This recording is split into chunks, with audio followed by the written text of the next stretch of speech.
नमस्कार, बहुत स्वागत है। मैं हूं आपके साथ अबू हुरैरा और आप देख रहे हैं JKLH प्राइम टाइम। आज प्राइम टाइम में हम बात करेंगे 370 पर सुप्रीम कोर्ट के आने वाले फैसले का। जी हां, 11 दिसंबर वो तारीख होगी जिस दिन सुप्रीम कोर्ट आर्टिकल 370 पर अपना फैसला सुनाएगा।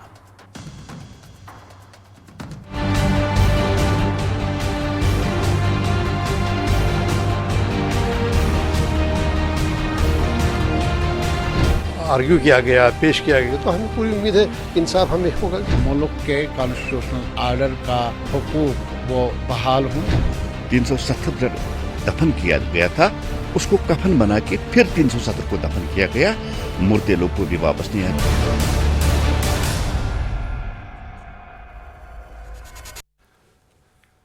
तो 11 दिसंबर वो तारीख होगी जिस दिन सुप्रीम कोर्ट यह तय कर देगा कि आर्टिकल 370 को हटाना, खत्म करने का भारत सरकार का फैसला सही था या नहीं। भारत सरकार ने 5 अगस्त 2019 को आर्टिकल 370 को खत्म कर दिया था। इस फैसले के बाद जम्मू कश्मीर को खुसूसी राज्य का दर्जा छिन गया था। कुल 26 वकीलों की दलीलें और संविधान के पन्नों की रोशनी में कोर्ट का यह परखना है कि सरकार ने जो फैसला तब किया था वो संविधान सम्मत था या नहीं। न सिर्फ धारा 370 को हटाए जाने बल्कि इसी अदालत में इस पर भी फैसला सुनाने वाली है अदालत की भारत सरकार आर्टिकल 370 के खात्मे के साथ जो जम्मू कश्मीर पुनर्गठन कानून लेकर आई है वो भी उचित था या नहीं। और आज इसी को हम समझने की कोशिश करेंगे क्योंकि कल सुप्रीम कोर्ट ने यह ऐलान किया है, बाकायदा मामले को लिस्ट कर दिया गया है। कल 370 का जो मामला है इस पर फैसला 11 दिसंबर को, माफ कीजिएगा, मंडे के दिन 11 दिसंबर को इस पर फैसला आएगा। और फैसले की तारीख आने के बाद हम देख रहे हैं कि जम्मू कश्मीर में एक हलचल सी मची हुई है। सियासी गलियारों में इस पर लगातार बयानबाजी हो रही है। इसी को हम समझने की कोशिश करेंगे। बहुत खास मेहमान मेरे साथ जुड़ रहे हैं। बहुत जल्दी अपने मेहमानों का आपसे इंट्रोडक्शन भी करा देता हूं। मेरे साथ इस आज की चर्चा में एडवोकेट इकबाल ताहिर साहब जुड़े हुए हैं जो कि स्पोक्सपर्सन है PDP के। हमारे साथ इस चर्चा में बहुत खास मेहमान एडवोकेट रतनलाल गुप्ता साहब जो प्रोविंशियल प्रेसिडेंट हैं जम्मू कश्मीर नेशनल कॉन्फ्रेंस के जम्मू के, वो भी हमारे साथ इस चर्चा में जुड़े हुए हैं। मेरे साथ जगदीप सिंह जो सीनियर लीडर हैं कांग्रेस जम्मू कश्मीर के, वो भी इस चर्चा में जुड़े हुए हैं। कुछ देर में एडवोकेट RS पठानिया बीजेपी के स्पोक्सपर्सन हैं, वो भी इस चर्चा में हमारे साथ जुड़ेंगे। सभी मेहमानों का बहुत इस्तकबाल, बहुत स्वागत है JKLH प्राइम टाइम में। मैं सबसे पहले एडवोकेट रतनलाल गुप्ता साहब, सर मेरी आवाज गुप्ता जी आ रही है आप तक? आ रही है सर। जी सर, अब वो घड़ी देखिए जिसका लंबे वक्त से इंतजार किया जा रहा था, यानी आप लोगों ने एक लंबी लड़ाई सुप्रीम कोर्ट में लड़ी है 370 को लेकर, 35A को लेकर। अब वो घड़ी इंतजार एक तरह से खत्म हो रहा है। 11 दिसंबर यानी आने वाले मंडे को इस पर सुप्रीम कोर्ट अपना फैसला सुनाएगा। गुप्ता जी देखिए, वो घड़ी जिसका जम्मू कश्मीर के लोगों को बड़ी बेसब्री से इंतजार था जी, वो 11 दिसंबर को है। और ऑनरेबल सुप्रीम कोर्ट अपना जो फैसला है जी, जो उन्होंने इस रिट के बारे में सुना है, जो हमारे एडवोकेट हजरात ने वहां पे आर्गुमेंट्स किए हैं जी, उसके बारे में वो अपना डिसीजन देंगे। हम समझते हैं कि वो इंसाफ करेंगे क्योंकि इंसाफ के लिए ही हम लोग ऑनरेबल सुप्रीम कोर्ट के पास गए थे। 5 अगस्त 2019 को जब ये फैसला पार्लियामेंट के अंदर इन्होंने ये एब्रोगेट किया आर्टिकल 370 और 35A को, और हम समझते हैं कि वो गैर कानूनी था और गैर आईनी था। इसीलिए हमने, नेशनल कॉन्फ्रेंस ने और बाकी कई तंजीमों ने ऑनरेबल सुप्रीम कोर्ट की तरफ रुख किया और हम समझते थे कि हमें इंसाफ मिलना है जी। इसलिए हमने वहां पे रिट पिटीशन दायर की।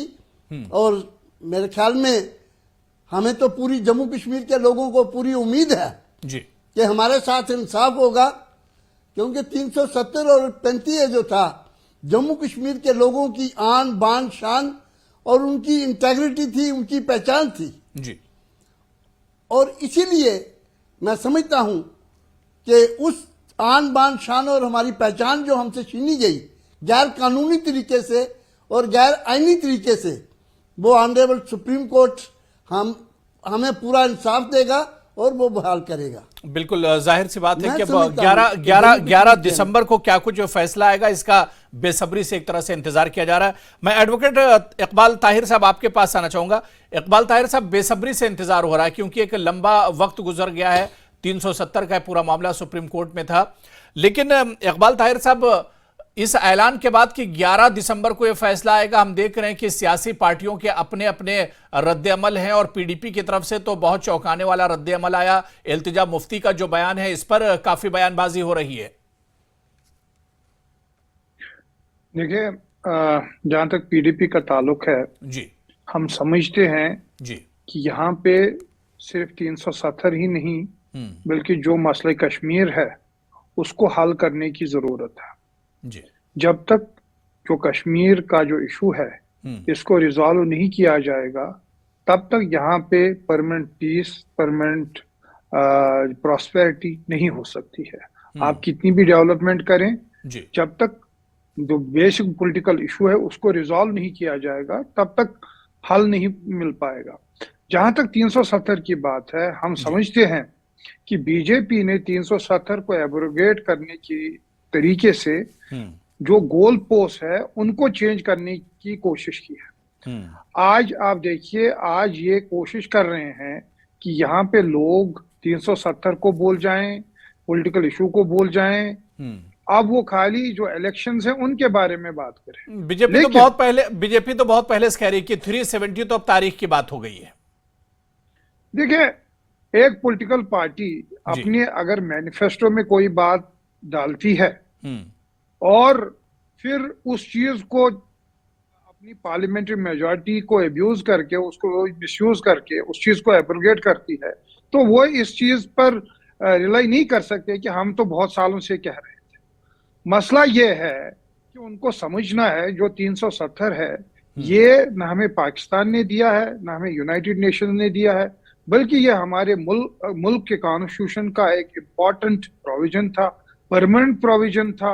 और ये भी हमको एक्सेप्ट करना है कि दो सॉवरेन मुल्कों के बीच में ये एक एग्रीमेंट हुआ था। एक तरफ से उस वक्त की कश्मीर की लीडरशिप थी, महाराजा थे, दूसरी तरफ जो भारत की उस वक्त की लीडरशिप थी, गवर्नमेंट ऑफ इंडिया थी, उनके बीच में ये इलाक हुआ था। तो ये कहना कि हाँ जी हमारे मैनिफेस्टो में हमने पहले से ये बात कही है, कल कोई भी पॉलिटिकल पार्टी खैर अब तो 11 दिसंबर को देखिए सुप्रीम कोर्ट में पीडीपी, आपने भी लंबी लड़ाई सुप्रीम कोर्ट में लड़ी है।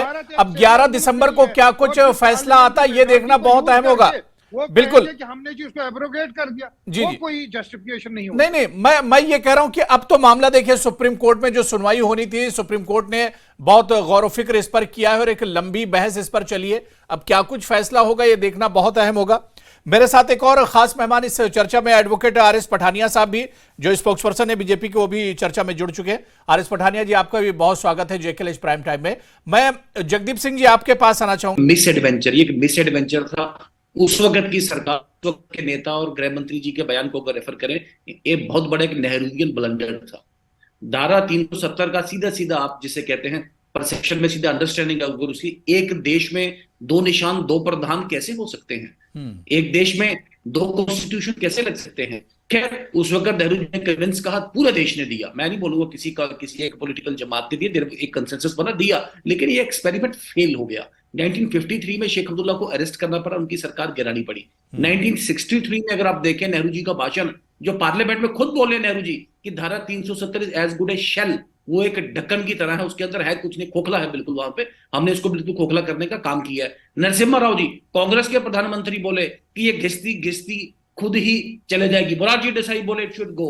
जयललिता बोली it should go, Biju Patnaik बोले इट शुड गो, तो कहीं ना कहीं पूरे देश में ऑल पार्टी कंसेंसस है दिस शुड हैव गॉन। लेकिन वो दूसरी बात है, कांग्रेस की कंपल्शंस रही, कांग्रेस का पॉलिटिकल जिसे कहते हैं एक बिल नहीं कांग्रेस बना पाई। कांग्रेस अपनी तुष्टीकरण की बात करती थी, यहाँ पे उन लोगों को एंगेज करना था, वोट बैंक की राजनीति करनी थी। लेकिन इस धारा 370 ने 6-7 दशकों में जम्मू कश्मीर में आतंकवाद, जम्मू कश्मीर ने बेरोजगारी, जम्मू कश्मीर ने लूटपाट, करप्शन देखा है। इकबाल ताहिर जी जल्दी से जवाब दीजिए। स्थिरता देखना बीजेपी चाहता है। जी सुप्रीम कोर्ट दो तीन लोगों की बातें आवाज पठानिया सुनेगा। जी ने यहाँ पे कही। और इन्होंने कहा कि पार्लियामेंट ने अपने विजडम में इसको एब्रोगेट किया। मैं गुप्ता जी आ रहा हूँ, गुप्ता जी आपके पास भी आ रहा हूँ। पठानिया जी एक वरिष्ठ एडवोकेट हैं।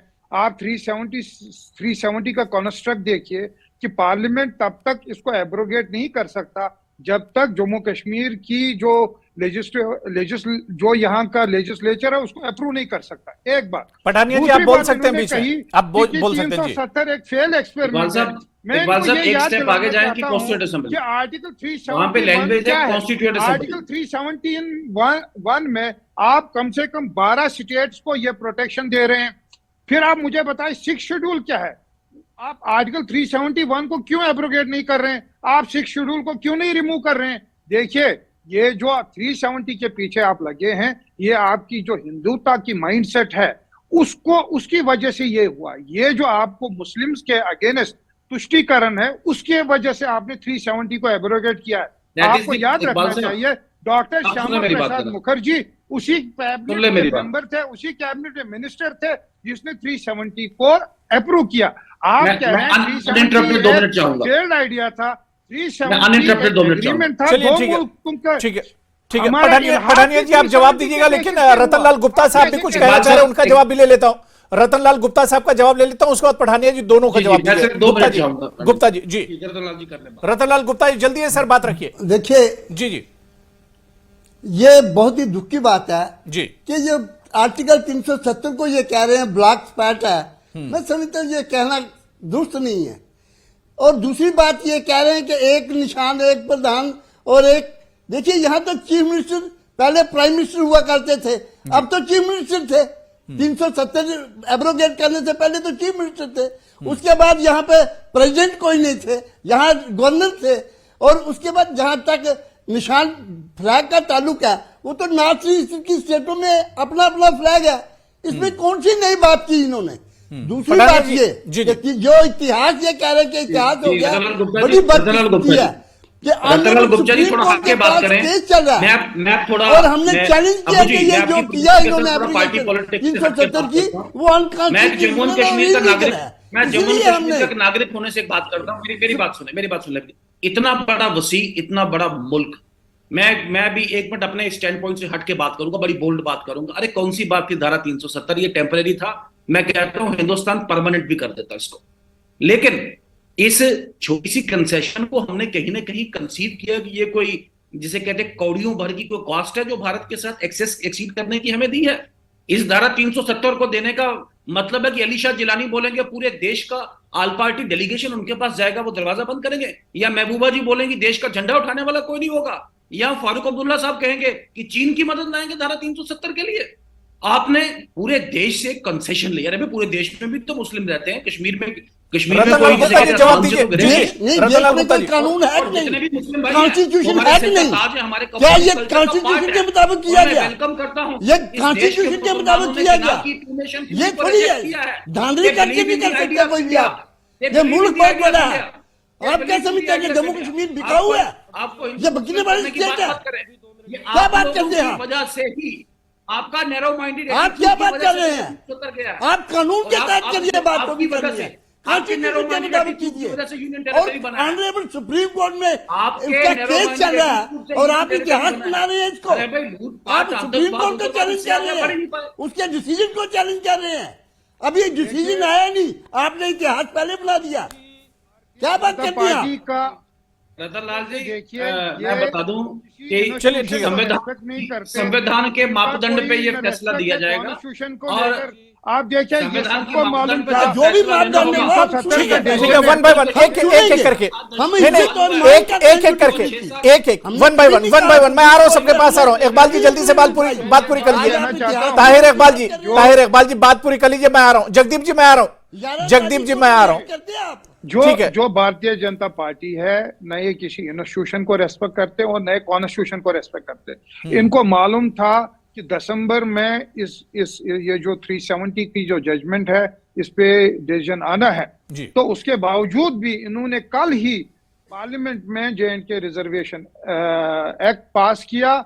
और यही तो रोना रो रहे हैं कि भारत के संविधान की रिस्पेक्ट करें। आप कह रहे हैं आप हमारा अपना संविधान है, अपना संविधान बनाएंगे। देखिए हमने यही तो लड़ाई है। 370 की पिटीशन में J&K भारत के रिऑर्गेनाइजेशन संविधान एक्ट को को मानते भी नहीं थे। चैलेंज किया है और जो भी डिसीजन आपने उसके बाद लिए हैं उनको भी चैलेंज किया। अगर सुप्रीम कोर्ट इस एब्रोगेशन को इलीगल करार देता है, अगर सुप्रीम कोर्ट रिऑर्गेनाइजेशन एक्ट को इलीगल करार कर देता है, तो आपके सारे डिसीजन इलीगल माने जाएंगे। ताहिर साहब, आप भारतीय संविधान की बात कर रहे हैं। अरे भाई 3 पीढ़ियां लग गई, 70 वर्ष हो गए लड़ते हुए कि भारत का संविधान ही जम्मू कश्मीर में लगेगा। आप संविधान की बात करें, हम संविधान की बात नहीं करें। इसी संविधान की जो लड़ाई की भारतीय जनता पार्टी ने जनसंघ ने, और महाराजा हरि सिंह ने भी उस वक्त चेताया कि हिंदुस्तान का ion directly Jammu and Kashmir में लगना चाहिए। अरे आप तो सेपरेट कॉन्स्टिट्यूशन की जो बात कर रहे हैं और अब हम पे क्या बात है? आप सेपरेट कॉन्स्टिट्यूशन की बात भी करते हैं और आप पे आरोप भी लगाएंगे हमें कोई कि हम कॉन्फ्लिक्ट भारत नहीं के दिखता संविधान को है, नहीं मानते। हमें कोई आप कॉन्फ्लिक्ट ये नहीं पाठ हमें दिखता। पढ़ाएंगे क्या?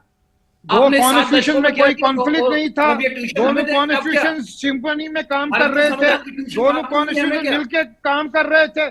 370 एक ब्रिज था दो My dear constitution sir, very simple. तब तक कोई There इशू cannot नहीं be आया। mistake. तो जवाब दिया। चलिए, उसका क्या हुआ?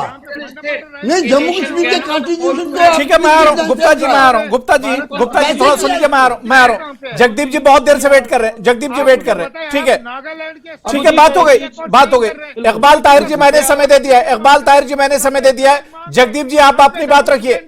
जगदीप जी देखिए, सुप्रीम कोर्ट का फैसला है, सुप्रीम कोर्ट का फैसला है, सुप्रीम कोर्ट फैसला सुनाएगा। अभी फैसला क्या होगा ये तो 11 तारीख को पता चलेगा, ये तो 11 तारीख को पता चलेगा। लेकिन उससे पहले ही हम देख रहे हैं कि इस फैसले पर किस किस तरह की बयानबाजी हो रही है।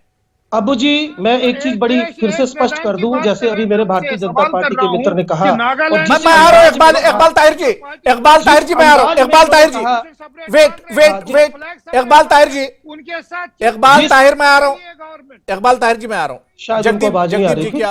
जी अबू जी, मैं बता रहा हूं कि जिस अंदाज में इन्होंने बात रखी कि ये एक इतिहास हो गया, मैं फिर से कहना चाहूंगा, जैसे मैंने आर्टिकल 3 का जिक्र किया, हमारा पहला सवाल ये है, जैसे अभी इन्होंने बीच में इंटरप्ट करके ये भी बोला कि तब यहाँ पर विधानसभा जो है वो कॉन्स्टिट्यूट नहीं थी, ये सच बात है। लेकिन क्या जब भारतीय जनता पार्टी यहाँ सत्ता का हिस्सा थी पीडीपी के साथ, आज जिनको ये पानी पी पी कर कोसते हैं, उस वक्त भी अगर ये कोई इस तरीके का फैसला लेते तो बात समझ में आती है। और यही बात इनकी नीयत की चुगली करती है। और मैं फिर से कहूंगा, कांग्रेस की तरफ से हमें इस देश के संविधान पे पूरा यकीन है, हम माननीय सर्वोच्च न्यायालय के फैसले के इंतजार में है। लेकिन मैं फिर से कहूंगा कि जिस तरीके से ये फैसला लिया गया, जिस नीयत से ये फैसला लिया गया, और उसमें किसी भी पॉलिटिकल पार्टी, किसी भी सियासी तंजीम की कोई भागीदारी कहीं पर नहीं रखी गई, एक तरह से जबरन ये फैसला थोपा गया जम्मू कश्मीर के ऊपर, मैं इसकी खिलाफत करता हूं बतौर प्रवक्ता कांग्रेस। और मैं एक और चीज यहां पर कहना चाहूंगा, मैंने पहले भी कहा,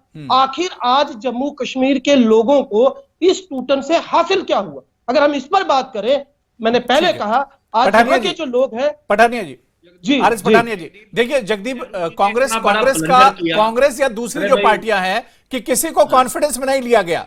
जिस वक्त आपने 370 हटाया, आपने किसी को कॉन्फिडेंस में नहीं लिया। पार्लियामेंट में पास किया साहब, बहस हुई, चर्चा हुई बाद में पार्लियामेंट ने, और मैं आई डेयर दी कांग्रेस, मैं कांग्रेस को चैलेंज करता हूं और हर इसी पॉलिटिकल पार्टी को, national conference, people democratic party, इनकी अपना कंपल्शन होगा और लोगों को चाहिए कि भारतीय जनता पार्टी ने धारा 370 को जो निरस्त किया है वो गलत, 370 को निरस्त किया है वो गलत किया है। आई डेयर दी कांग्रेस। रतन लाल जी आ रहा हूं।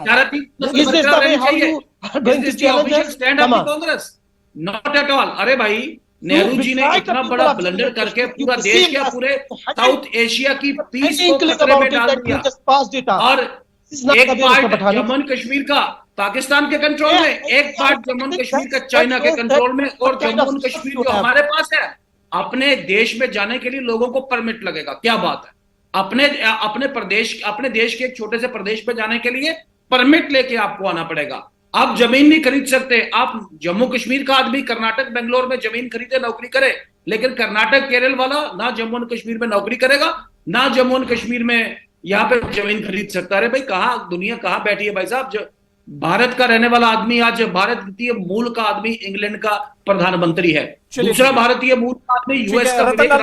रतनलाल गुप्ता जी कुछ कहना चाह रहे हैं। रतनलाल गुप्ता जी जी देखिए, बड़ी बदकिस्मती की बात है, बड़ी बदकिस्मती की बात है कि इनकी सरकार ने हिमाचल में क्या ये जमीन खरीद सकते हैं? मुझे ये पठानिया साहब एक बात बता दीजिए, ये हिमाचल में क्या 5 मरले जमीन अपने मकान के लिए खरीद सकते हैं? नहीं खरीद सकते। तो मेरा कहने का मकसद है, जो ये बात कर रहे हैं कि हम देखिए जम्मू एंड कश्मीर का डोमिसाइल, देखिए सर एक बड़ी साफ बात है, हिमाचल ने भी डोमिसाइल के लिए देखिए लेकिन हम एक बड़ी एक साफ सुथरी बात कर रहे हैं। देखिए डोमिसाइल हो या कोई, देखिए पार्लियामेंट के अंदर 370 और 35A को इन्होंने हटाया। हम समझते हैं कि वो इलीगल था, अनकॉन्स्टिट्यूशनल था, इसलिए हम ऑनरेबल सुप्रीम कोर्ट के पास गए और हम वेट कर रहे हैं। हम रिस्पेक्ट करते हैं जुडिशरी की, जो सुप्रीम कोर्ट डिसीजन देगा उसमें आगे सोच विचार होगा। आपने तो पहले ही लिख दिया कि ये इतिहास बन गया। यस जी इकबाल ताहिर साहब, इकबाल ताहिर आप कुछ कहना चाह रहे हैं? लास्ट कमेंट इकबाल ताहिर जी, लास्ट कमेंट में आरिस पठानी जा रहा हूं। Iqbal Tahir last comment. Supreme court में तो भरोसा कीजिए आप। 35A भी पूरा जुड़ा हुआ है, बिल्कुल, और 35A का ओरिजिन महाराजा के टाइम पे जो स्टेट सब्जेक्ट लॉ था वही उसका ओरिजिन है। क्या पठानिया जी ये कहना चाहते हैं कि जो महाराजा ने उस वक्त जो कानून बनाया वो गलत था, वो जम्मू कश्मीर के लोगों के इंटरेस्ट के बरखलाफ था? लास्ट कमेंट जल्दी से इस पर कमेंट दीजिए, जवाब दीजिए जल्दी से। मैं इसी पे आई विल क्लियर दिले। फर्स्ट ऑफ ऑल जो महाराजा का स्टेट सब्जेक्ट लॉ था दैट वाज फ्लेक्सिबल, वो इतना रिजिड नहीं था जो इन्होंने बनाया। आपने कहा जम्मू कश्मीर की बेटी बाहर जाएगी उसको नहीं देंगे, जो रेफ्यूजीज यहाँ पे उनको नहीं देंगे, जो वाल्मीकि गोरखा से उनको नहीं, that was not rigid law. और दूसरा, महाराजा हरि सिंह ने भारतीय जनसंघ से पहले बोला कि ये अरेंजमेंट सेपरेट स्टेट का सेपरेट कॉन्स्टिट्यूशन सेपरेट फ्लैग ये गलत है, मैं अपना एक्सेशन रिवोक कर दूंगा। आप महाराजा को इन्वोक मत करें, आप कत्ल भी करेंगे और दूसरी तरफ भी जिसे कहते हैं मुलजम भी और मुखबिर भी और खुद ही मुंसिफ भी बन जाएंगे। That's not the case. कम से कम समझ लें, फैक्ट्स को प्रॉपर पर्सपेक्टिव में देखें। एक बहुत बड़ा डिसएडवेंचर था कांग्रेस। ठीक है, देखिए 11 दिसंबर का हमें इंतजार करना होगा। 11 तारीख, क्योंकि अभी तक हम लोग इंतजार करते चले आए हैं। 11 दिसंबर अब करीब है। आने वाले 11 दिसंबर को यानी मंडे को सुप्रीम कोर्ट अपना सुप्रीम फैसला सुनाएगा और यह फैसला किसके हक में होता है यह देखना बहुत अहम होगा। जाहिर सी बात है कि यह फैसला जम्मू कश्मीर और जम्मू कश्मीर के अवाम के लिए, जम्मू कश्मीर की सियासी पार्टियों के लिए, सभी के लिए बहुत अहम होगा। बहुत बहुत शुक्रिया हमारे साथ जुड़ने के लिए आरिस पठानिया जी, एडवोकेट इकबाल ताहिर जी, एडवोकेट रतनलाल गुप्ता साहब और जगदीप सिंह जी, सभी का बहुत बहुत शुक्रिया। तो जेकेएल प्राइम टाइम में आज फिलहाल इतना ही। कल फिर किसी बड़े इशू के साथ हाजिर होंगे। नमस्कार।